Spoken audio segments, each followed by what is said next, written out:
नमस्कार, साधना प्लस बिहार झारखंड देख रहे हैं आप। मैं हूं आपके साथ प्रगति चतुर्वेदी। खबरों की शुरुआत करेंगे, लेकिन उससे पहले एक नजर इस वक्त की हेडलाइंस पर।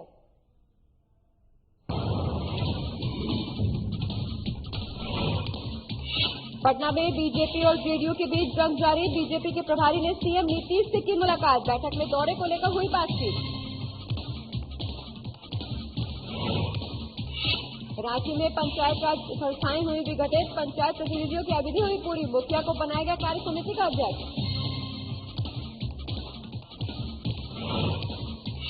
कैमूर में धान की खरीदारी नहीं होने से किसान परेशान। कई पैक्स में नहीं दी जा रही धान की खरीदारी। सहकारिता विभाग की लापरवाही से नहीं हो रही धान की खरीदी। भोजपुर में अपराधियों ने दी पुलिस को चुनौती। एक बार फिर अपराधियों ने एक युवक को मारी गोली। पुलिस की कार्यशैली पर उठ रहे सवाल।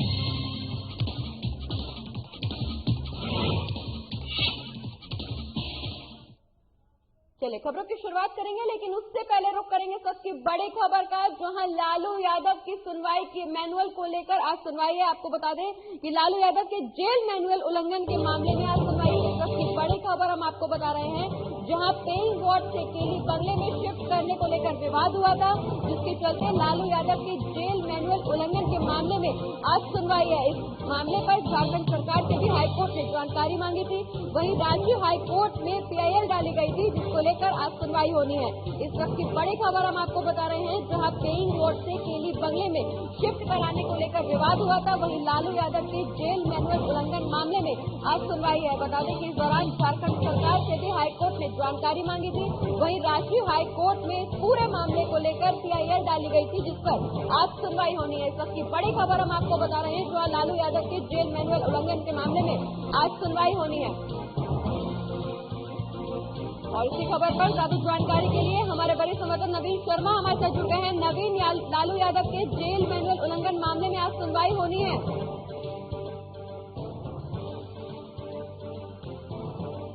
मामले में ये सुनवाई हो रही है लालू यादव को लेकर के। देखिए, लालू यादव की तबीयत खराब हुई, उसके बाद से उनको रिम्स में एडमिट किया गया और उस तक इलाजरत है।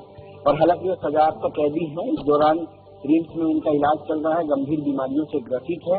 लेकिन बाद में हुआ ये था कि जब कोरोना का संक्रमण बढ़ा, उस समय ये रिम्स के पेइंग वार्ड में जो है एडमिट थे। उसके बाद जब कोरोना का संक्रमण बढ़ा, क्योंकि रिम्स के पेइंग वार्ड के ठीक सामने ही कोरोना वार्ड था, तो ऐसे में जब संक्रमण का संख्या बढ़ने लगा, तो लालू यादव की स्वास्थ्य को देखते हुए उन्हें केली बंगले में शिफ्ट कर दिया गया।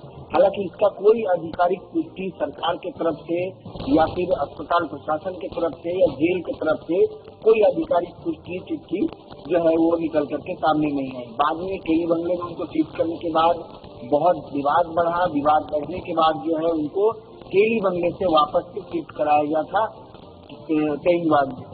इस पूरे मामले पर एक पीआईएल भी दायर हुई थी। पीआईएल में हाईकोर्ट में, चूंकि इसके पहले भी सुनवाई हो चुकी है, उस समय आज का डेट दिया गया था और आज हाईकोर्ट इस पूरे पीआईएल पर सुनवाई कर रहा है। हाईकोर्ट ने राज्य सरकार से भी इस मामले पर जवाब तलब किया था। जेल जो आईजी है, उनका कहना है कि हमारे पास कोई अस्पताल की तरफ से ऐसी कोई जेल की तरफ से किसी भी तरह का कोई पत्र जो है लालू प्रसाद यादव को केली बंगले में शिफ्ट कराने के लिए नहीं दिया गया था। ये अस्पताल का अगर कोई निजी मामला हो सकता है तो वो हो सकता है। हालांकि अस्पताल की तरफ से भी कोई कमेटी या प्रबंधन इस तरह का कोई औपचारिक रिपोर्ट देने से जो है वो बच रही है। हालांकि ये देखने वाली बात होगी कि लालू प्रसाद यादव की जो याचिका है, ये जो उल्लंघन मामले पर जो पीआईएल दायर की गई है, इससे आज हाईकोर्ट क्या संज्ञान लेती है, ये देखने वाली बात होगी। लेकिन निश्चित तौर पे केली बंगले और जो पेइंग वार्ड का जो मसला है लालू प्रसाद यादव को लेकर के, ये उनकी मुश्किलें थोड़ी सी बढ़ाएगा जरूर, क्योंकि ऑलरेडी वो कई मामलों में जो है सजायाफ्ता हैं। कुछ मामले ऐसे हैं जिस पर बिल्कुल नवीन, लालू यादव ऑलरेडी कई मामलों में सजायाफ्ता हैं, लेकिन आज जेल मैनुअल उल्लंघन के मामले में सुनवाई है। देखने वाली बात ये होगी कि क्या सुनवाई होती है, क्योंकि इस दौरान हाईकोर्ट ने झारखंड सरकार से भी जानकारी मांगी थी। क्या कुछ जानकारी झारखंड सरकार की तरफ से हाईकोर्ट को मुहैया कराई गई?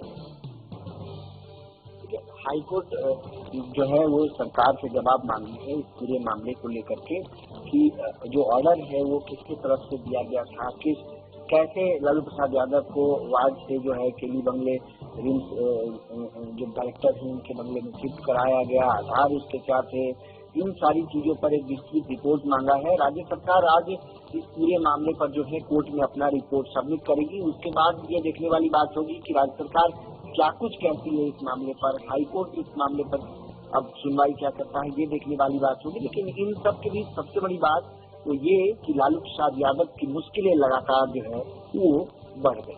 बिल्कुल नवीन, तो लालू प्रसाद यादव की मुश्किलें लगातार बढ़ती हुई नजर आ रही हैं। अब देखना ये होगा कि हाईकोर्ट आखिर क्या कुछ फैसला सुनाती है। बहुत बहुत शुक्रिया नवीन, ये तमाम जानकारी हमारे दर्शकों तक पहुंचाने के लिए।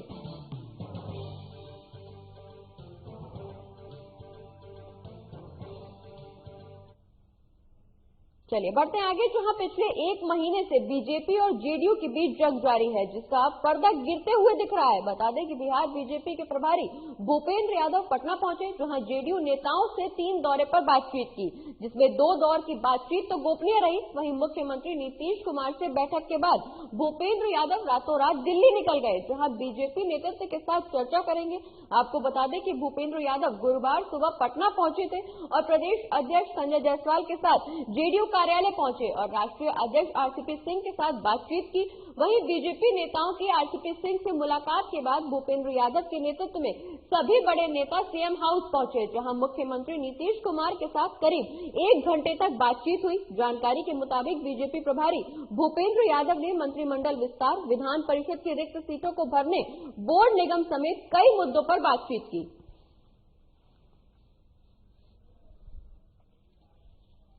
तो आपको बता दें कि लगभग 1 महीने से बीजेपी और जेडीयू के बीच जंग लगातार जारी है, जिसका अब लगता है पर्दा गिरते हुए नजर आ रहा है। बता दें कि बीजेपी के प्रभारी भूपेंद्र यादव इस दौरान पटना पहुंचे, जेडीयू के नेताओं से 3 दौर पर बातचीत की, जिसमें 2 दौर की बातचीत फिलहाल गोपनीय है।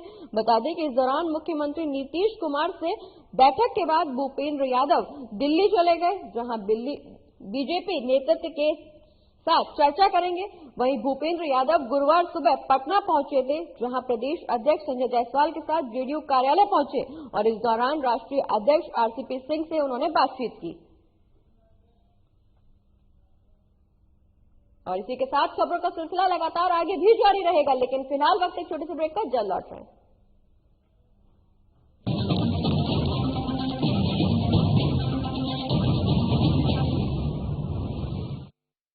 मैं हेमंत सोरेन सत्य निष्ठा से प्रतिज्ञान करता हूं कि मैं विधि द्वारा स्थापित भारत के संविधान के प्रति सच्ची श्रद्धा और निष्ठा रखूंगा।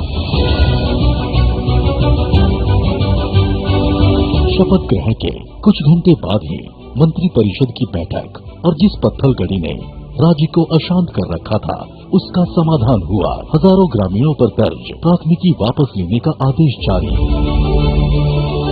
महिलाओं के खिलाफ हुए अपराध की त्वरित सुनवाई के लिए 22 फास्ट ट्रैक कोर्ट के गठन को मंजूरी। गरीबों के असाध्य रोगों के बेहतर इलाज हेतु 5 लाख तक की सरकारी मदद को अमली जामा पहनाया गया।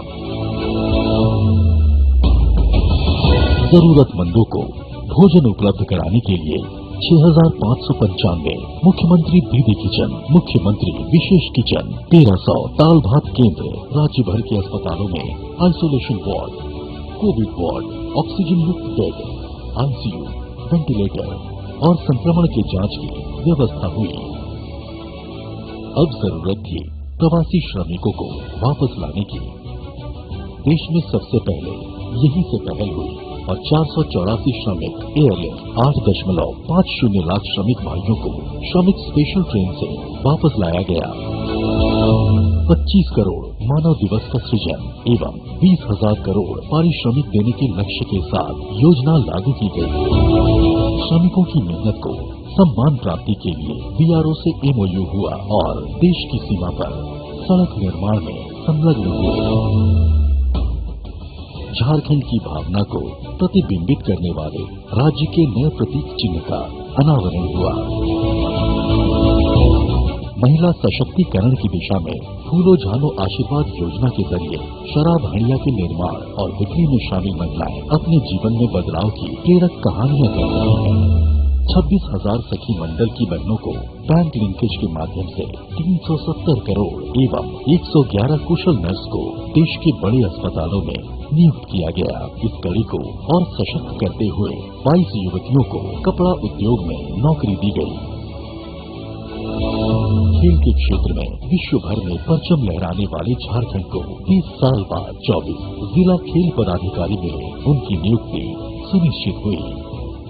इस तरह झारखंड अपने सीमित संसाधनों के साथ विकास के सभी सोपान तय कर रहा है ताकि राज्य की समृद्धि एवं समावेशी विकास की परिकल्पना को साकार किया जा सके।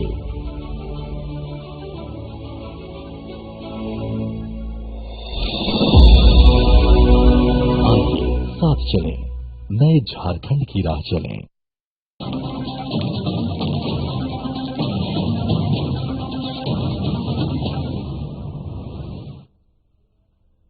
और ब्रेक के बाद एक बार फिर से स्वागत है आपका। खबरों में आगे बढ़ेंगे, जहां झारखंड में पंचायत प्रतिनिधियों की अवधि अब पूरी हो चुकी है। ऐसे में त्रिस्तरीय पंचायत राज संस्थाएं अलग हो चुकी हैं। वहीं कोरोना की वजह से समय पर पंचायत चुनाव नहीं हो सका। इसी को देखते हुए सरकार ने वैकल्पिक व्यवस्था की है। बता दें कि सरकार ने ग्राम पंचायतों, पंचायत समितियों और जिला परिषद के कार्य संचालन के लिए कार्यकारी समिति का गठन करने का फैसला लिया है।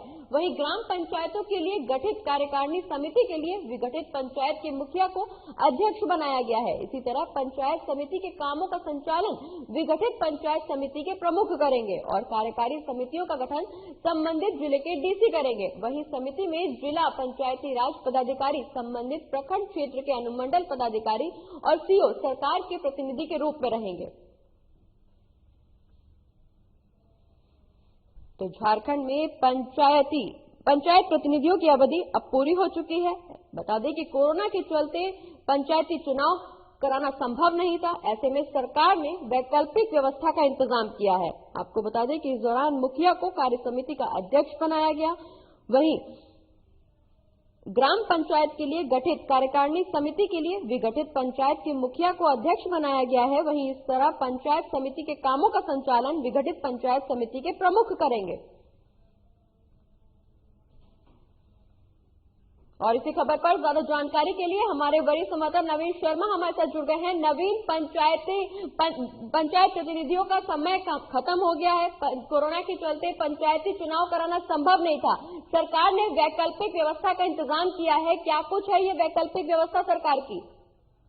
देखिए, निश्चित तौर पे ये वैकल्पिक व्यवस्था लगातार सरकार पर भी सवाल उठ रहा था कि पंचायत चुनाव सरकार नहीं करा रही है। हालांकि सरकार कोरोना का जो है कारण बता करके और पंचायत चुनाव फिलहाल नहीं कराने की बात कही है, लेकिन सरकार ने एक वैकल्पिक जो ऑप्शन तलाशा है उसमें मैं बताऊं कि सरकार कहीं न कहीं मुखियाओं का जो अधिकार है उसको बरकरार रखने की एक कोशिश की है। यानी कार्य समिति का जो सदस्य, जो अध्यक्ष है, वो तमाम मुखिया को जो है वो बनाया गया है। तो ये जो तमाम पंचायत समिति के जो कार्य हैं, इन कार्यों का संचालन विघटित पंचायत समिति के जो प्रमुख हैं वही करेंगे। और जिला परिषद की अगर बात की जाए तो जिला परिषद के जो विघटन के बाद परिसदस्य के जो कार्यों की संचालन है वो भी जो है कार्य समिति के जो अध्यक्ष हैं उनसे संबंधित होगा। यानी कुल मिलाकर सरकार ने कोशिश की है कि जो भी पंचायती राज में जिन व्यक्तियों को पावर होता है उनको कहीं न कहीं इनडायरेक्टली पावर देने की एक कोशिश जरूर की गई है। अब देखिए, ग्राम पंचायत की कार्यकारी समिति का मैं छोटा सा आपको उदाहरण बताऊं तो इसके जो अध्यक्ष हैं वो विघटित पंचायत के मुखिया होंगे। सदस्य की अगर बात करें तो विघटित पंचायत के सभी निर्वाचित वार्ड सदस्य जो है वो वार्ड मेंबर जो है वो शामिल होंगे। इसके अलावा सदस्य जो है प्रखंड पंचायत राज पदाधिकारी जो है वो इसके सदस्य रहेंगे।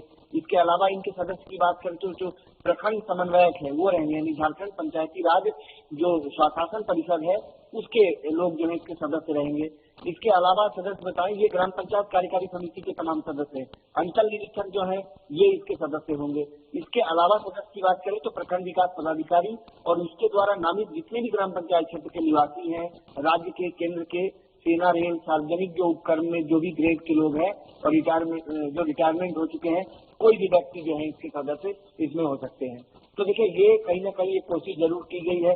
हालांकि देखिए, अनुसूचित क्षेत्रों में ग्राम पंचायत के विघटन की अगर बात करें तो ग्राम पंचायत का जो कार्यों का संचालन है वो कार्यकारी समिति जो है गठित की जाएगी, उसके हिसाब से होगा। और इसकी जो कार्य समिति गठित की गई है उसमें विघटन पंचायत के मुखिया हैं, सदस्य जो हैं वो विघटन पंचायत के सभी निर्वाचित सदस्य शामिल होंगे, प्रखंड पंचायती राज के पदाधिकारी शामिल होंगे, अंचल निरीक्षक शामिल होंगे।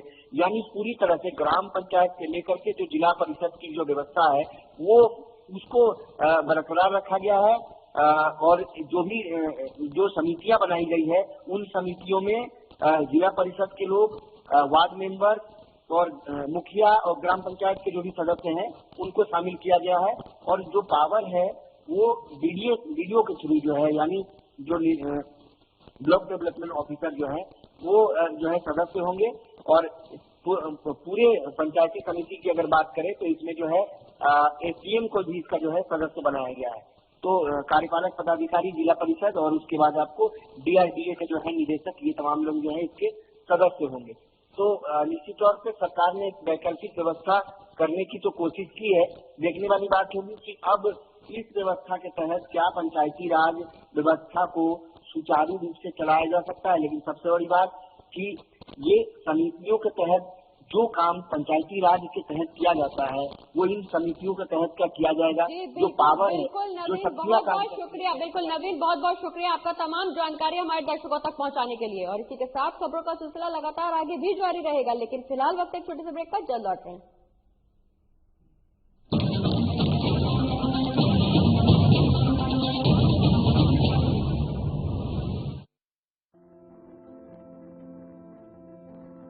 कोरोना का संकट अभी टला नहीं है, इसलिए लापरवाही बिल्कुल नहीं। जब भी घर से बाहर निकले मास्क जरूर लगाएं।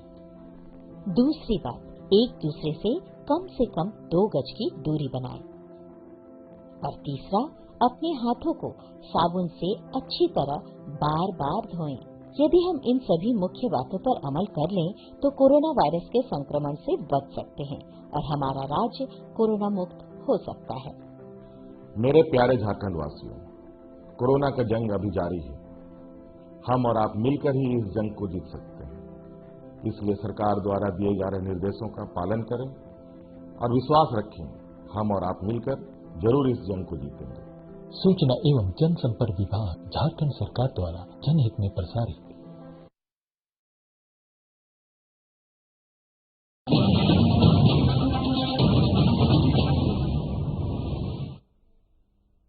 और ब्रेक के बाद एक बार फिर से रुख करेंगे खबरों का, लेकिन उससे पहले रुख करेंगे इस वक्त की बड़ी खबर का। गुमला से इस वक्त की बड़ी खबर सामने आ रही है, जहां घाघरा थाना क्षेत्र के युवक की हत्या का मामला सामने आया। तो इस वक्त की बड़ी खबर गुमला से हम आपको बता रहे हैं, जहां घाघरा थाना क्षेत्र के युवक की हत्या का मामला सामने आया है। अज्ञात अपराधियों ने हत्या कर शव को नदी में फेंका। वहीं घाघरा क्षेत्र सिकरवार नदी के पास शव मिला। इस वक्त की बड़ी खबर हम आपको बता रहे हैं, जहां घाघरा थाना क्षेत्र के एक युवक की हत्या का मामला सामने आया है। आपको बता दें कि अज्ञात अपराधियों ने हत्या कर युवक के शव को नदी में फेंका है।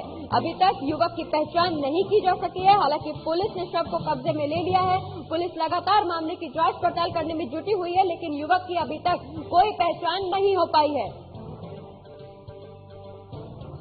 और इसी खबर पर ज्यादा जानकारी के लिए गुमला से हमारे संवाददाता मुकेश कुमार सोनी हमारे साथ जुड़ गए हैं। मुकेश, अज्ञात अपराधियों ने एक युवक के शव को नदी में फेंका है, हत्या का मामला, पुलिस क्या कुछ कार्रवाई कर रही है? बता दें कि गुमला जिले के घाघरा थाना क्षेत्र में लगातार हत्या का दौर थमने का नाम नहीं ले रहा है। आज ताजा मामला है कि एक युवक को हत्या करके नदी के किनारे फेंक दिया गया और लग रहा है कि कहीं किसी उसका हत्या कर दिया गया है और नदी के किनारे ले जाकर फेंक दिया गया है। मामले में जांच में जुटी है पुलिस, हर मामले पर जांच कर रही है। जो भी आरोपी होंगे उसको जल्द गिरफ्तार करने की बात कही। जी बिल्कुल मुकेश, इस दौरान युवक की पहचान भी नहीं हो सकी है, इसके लिए पुलिस क्या कुछ कार्रवाई कर रही है?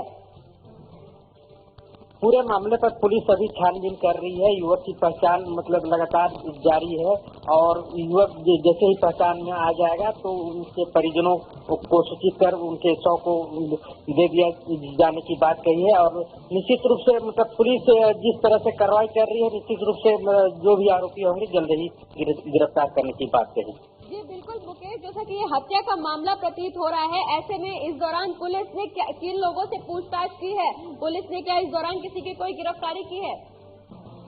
अभी सारे बिंदु पर जांच कर रही है। जांच करने के उपरांत मतलब यही पूछताछ लगातार जारी है और जो भी आरोपी होंगे उसको 48 घंटे के अंदर में गिरफ्तार करने की बात कही है और पुलिस जल्द ही उसको गिरफ्तार कर लेगी। चलिए, बहुत बहुत शुक्रिया मुकेश, ये तमाम जानकारी हमारे दर्शकों तक पहुंचाने के लिए। हम आगे भी आपसे अपडेट्स लेते रहेंगे, लेकिन फिलहाल के लिए शुक्रिया। और अब बात करेंगे मुजफ्फरपुर की, जहां सरैया प्रखंड के पटोरी गांव के खेतों में मृत मिले मुर्गे से क्षेत्र में बर्ड फ्लू की आशंका जताई जा रही है। वहीं पशुपालन पदाधिकारी ने इस मामले में साफ कहा है कि अभी ऐसी कोई बात नहीं है, टीम जांच कर रही है। घटना स्थल पर भी जाकर मामले की जांच करवाई जा रही है। ज्यादा मात्रा में वहां पर मरी हुई मुर्गियां नहीं है।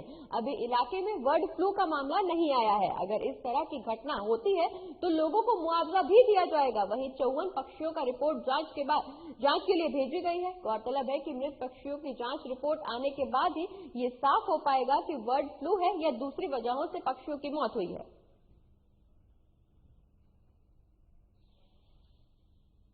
अभी बर्ड फ्लू का मामला कहीं नहीं है। बर्ड फ्लू का होगा तो कौवा सब मरने लगेगा, पूरा आपका जो है फ्लोक मरने के मरने लगता है। फ्लोक कोई भी तो बदमाशी के चौर में कर रहा है कि एक आध को हमको आया हुआ है कि चौर में फेंका हुआ है। अरे नहीं मरता तो वहाँ तो उसको मुआवजा भी तो मिलता है, जांच होगा सब चीज होगा, मुआवजा भी तो मिलेगा पब्लिक को। अगर उस तरह से रहे, जांच करवाए, जिसका मने की है अगर उस तरह से मर रहा है जांच कराई जा रही है। हाँ, नहीं अभी कोई हमको ऐसे बताए ही नहीं है कहीं मरा हुआ है।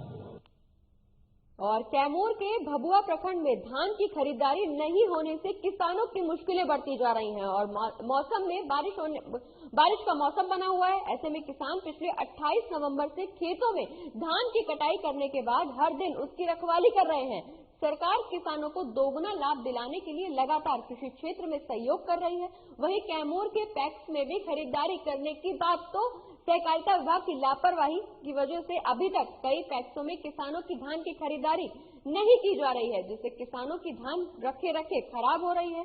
वहीं सहकारिता पदाधिकारी धान खरीदारी की जगह नियमों का पाठ पढ़ा रहे हैं। इसी को लेकर किसानों का कहना है कि पिछले 28 नवंबर को हम लोगों के धान की कटाई हो चुकी है। पैक्स में धान बेचने के लिए कई बार गए, लेकिन धान की खरीदारी करने के लिए कोई तैयार नहीं है। रात हो या दिन यहाँ खुले आसमान के नीचे अपनी जान जोखिम में डालकर धान बेच रहे हैं। कैमूर के भभुआ प्रखंड में धान की खरीदारी नहीं होने की वजह से किसानों की मुश्किलें लगातार बढ़ती जा रही हैं। इस दौरान मौसम भी बारिश का बना हुआ है। ऐसे में किसान पिछले कई दिनों से खेतों में धान की कटाई करने के बाद हर दिन उसकी रखवाली कर रहे हैं। सरकार किसानों को दोगुना लाभ दिलाने के लिए लगातार कृषि क्षेत्र में सहयोग कर रही है, तो वहीं कैमूर के पैक्स में खरीदारी करने के बाद सहकारिता विभाग की लापरवाही की वजह से अभी तक पैक्स में किसानों की धान की खरीदारी नहीं की जा सकी है। उनका मात्र 30% ही बिहार सरकार को लक्ष्य मिला, उसमें भी जो पैक्सों को लक्ष्य मिलता है उसका 20% राशि मिलती है। लेकिन यहाँ पर चावल भी गिरा, उसका चक्रीय अनाज, लेकिन पैक्सों को टास्क फोर्स के द्वारा 40% राशि दिलवाई गई है, वो भी राशि समाप्त है। एसएससी से जैसे ही चावल का पैसा आएगा आगे की होगी खरीदारी। धान पड़ा हुआ है और खेत में पटवन हो नहीं पा रहा है, क्योंकि इसमें पटवन करने से खेत का खलिहान का धान भीग जाएगा। अब ये भी खराब हो रहा है, वो तो खराबे हो रहा है। मौसम खराब आप देख रहे हैं। क्यों नहीं धान बिक रहा है? धान कोई पैक्स का लिवार नहीं है, सब बिचौलिए के माध्यम से लिया जा रहा है। क्या बोल रहा है बिचौलिया? अब बिचौलिया वही बोल रहा है 1400 रुपया दे दीजिए, 1300 रुपया दे दीजिए, और वही धान फिर पैक्स वाले को दे के वो मिल वाले सेटिंग है उनका। और अगली खबर भोजपुर से है, जहां हत्याकांड का एक मामला सामने आया है, जहां घटना घटे लगभग 10 घंटे भी नहीं हुए कि एक बार फिर से अपराधियों ने एक युवक को गोली मार दी, जो पुलिस के लिए एक बार फिर बड़ी चुनौती बन गई है। ऐसे में ये कहना गलत नहीं होगा कि इन दिनों भोजपुर जिला अपराधियों के लिए सेफ जोन बना हुआ है, जहां अपराधी हत्या और लूट जैसी घटनाओं को लगातार अंजाम देकर आसानी से निकल रहे हैं और पुलिस हाथ मलती रह जा रही है। दिलचस्प बात यह है कि जब से भोजपुर में पुलिस अधीक्षक के पद पर हरकिशोर राय ने पदभार संभाला है, तब से भोजपुर में आपराधिक मामलों में काफी तेजी से उछाल आया है। और वहीं भोजपुर पुलिस अधीक्षक ने भी जिले में आने के बाद जिले के सभी थाना अध्यक्ष को सख्त चेतावनी दी है, जिले के सभी पत्रकारों से दूरी बनाकर रखें और किसी तरह की खबर पत्रकारों से साझा नहीं करें।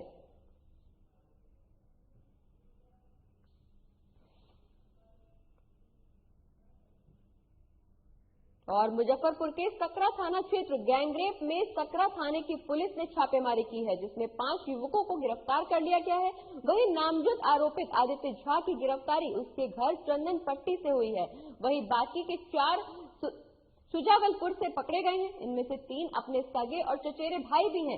फिलहाल पुलिस सभी से घटना के मामले में गहनता से पूछताछ कर रही है। बता दें कि पूछताछ पूरी होने और मेडिकल जांच के बाद सभी को कोर्ट में पेश किया जाएगा। इसी को लेकर महिला थाने की पुलिस ने दुष्कर्म पीड़िता को पॉक्सो कोर्ट में पेश किया, जहां से कोर्ट ने पीड़िता को धारा 164 के बयान के लिए सीजेएम की कोर्ट भेजा। वहीं पूरे मामले पर एसएसपी जयंत कांत ने बताया कि सकरा के मामले में जो आरोपी हैं उन सभी की गिरफ्तारी कर ली गई है, उनका बयान लिया जा रहा है और घटनास्थल की फोरेंसिक जांच के साथ ही अन्य जांच भी की जा रही है। सकरा के मामले में पुलिस ने सभी जो मुख्य अभियुक्त हैं उनको अरेस्ट कर लिया है, उनका बयान लिया जा रहा है। इसके अलावा जो है लड़की का मेडिकल कराने के बाद में आगे की कार्रवाई की, उनको जेल भेजा जा रहा है। उसके अलावा में जो भी पोक्सो एक्ट से संबंधित मामले होते हैं या फिर इस तरीके के कोई भी मामले, कोई भी एफआईआर हो, उसमें प्लेस ऑफ अकरेंस की जांच की जाती है, मेडिकल टीम भी जांच करती है। तो ये सारी चीजें जो एसओपी के अनुसार है वो की जा रही हैं। और पूर्व कृषि मंत्री रणधीर सिंह ने आज प्रेस कॉन्फ्रेंस की, जहां रणधीर सिंह ने वर्तमान सरकार पर जुबानी हमला करते हुए कहा कि वर्तमान सरकार केंद्र के दिए पैसों को भी ये सरकार खर्च नहीं कर पा रही। वहीं राज्य सरकार द्वारा किसानों के लाभ के लिए चलाई जा रही कई योजनाएं बंद कर दी गई हैं। झारखंड के किसानों को एमएसपी का भी लाभ नहीं मिल रहा, यहाँ के किसानों को योजनाओं का लाभ भी नहीं मिल पा रहा। इस मुद्दे पर जेएमएम के केंद्रीय महासचिव सुप्रियो भट्टाचार्य ने पूर्व कृषि मंत्री को जवाब देते हुए कहा कि बीजेपी केवल किसानों पर राजनीति कर रही है। किसानों को एमएसपी का पूरा लाभ मिल रहा है। इन्हें 1 साल हो गया सरकार से गए हुए, लेकिन इनकी खुमारी अभी तक नहीं उतरी। ये किसानों को भ्रम में डालने का काम कर रहे हैं। किसान भाइयों के लिए बड़ी विभाग, कृषि पशुपालन सहकारिता विभाग, इनके माध्यम से राज्य के किसानों की आय को दोगुना करना है। किसानों को राज्य सरकार के द्वारा बजट बनते हैं, जो योजनाएं राज्य सरकार के द्वारा संचालित होती है और भारत सरकार के द्वारा जो योजनाएं बनती है और जो योजनाएं संचालित राज्य सरकार के माध्यम से होती है, तो साल भर में के हो जाने के बाद इनका अभी तक खुमारी नहीं किया और रोज प्रदेश को एक गलत संदेश देने के लिए, भ्रम में डालने के लिए एक पूर्व मंत्री आते हैं, कुछ बातें कह के चले जाते हैं, उससे लोग भ्रमित होने वाले नहीं। किसान से जाके पूछिए किसान को कितना रिलीफ मिला, किसान को एमएसपी मिला या नहीं मिला। किसी मंत्री के कहने से उसका सर्टिफिकेट हमको नहीं। और इसी के साथ इस बुलेटिन में फिलहाल इतना ही। आप देखते रहिए साधना प्लस बिहार झारखंड। नमस्कार।